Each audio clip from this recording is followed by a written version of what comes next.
2024 সালের 9 জানুয়ারি আমার ছোট ভাই বরুণ কুমার ঘোষ নৃশংসভাবে হত্যা হয়। এই হত্যা মামলাটা এখন অতিরিক্ত জেলা দায়রা জজ আদালতে বিচারাধীন আছে। এই হত্যা মামলাটা ভিন্ন খাতে নেওয়ার জন্য এবং এই হত্যা মামলাটা সুষ্ঠু বিচার যাতে না হয় এই জন্য পরিকল্পিতভাবে আমার ভাই বউ এবং যারা এই হত্যা মামলার সাথে জড়িত আছে আসামিরা যোগসাজশ করে এই মামলাটা বিচার প্রক্রিয়া ব্যাহত করছে।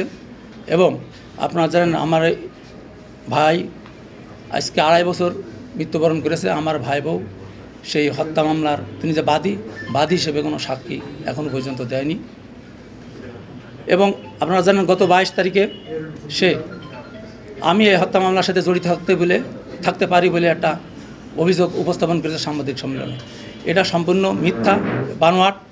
আসল আমার এই ভাই বউ আমি যে কথা বললাম যে এই আসামিদের সাথে যোগসাজশ করে এই হত্যা মামলাটা টাকার বিনিময়ে মীমাংসা করার প্রক্রিয়ায় আছে আমার একটা মনে হয়েছে, যার কারণে এই হত্যা মামলাটা ভিন্ন খাতে নেওয়ার জন্য এটা তাদের একটা চক্রান্ত।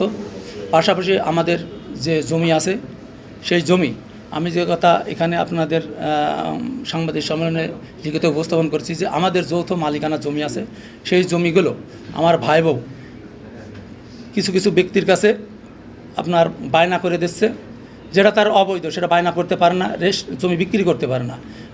সেই যারা বায়না করছে তারা সামনের জমিগুলো, মূল্যবান জমিগুলো দখলে নিয়ে সাইনবোর্ড মারিয়ে দিচ্ছে এবং দখল নিয়ে নিচ্ছে, গাছপালা কেটে নিচ্ছে। সেটা আমি আপনাদের মাঝে এখানে উপস্থাপন করতে পারবো।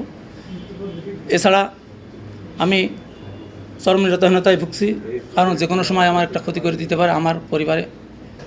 আমার 2টা ছেলে, আমার স্ত্রী আর আমাদেরকে যে কোনো সময় ক্ষতি করে দিতে পারে, এটা আমি মনে করছি। সেই কারণে আপনাদের মাধ্যমে প্রশাসনের কাছে আমার দাবি, আমার পরিবারের নিরাপত্তা সহ আমার যে জমি আছে, জমি জাতি যেগুলো দখল করে নেওয়ার চেষ্টা করছে এবং দখল করে নিচ্ছে, সেইগুলো যাতে আমি পুনরুদ্ধার করতে পারি।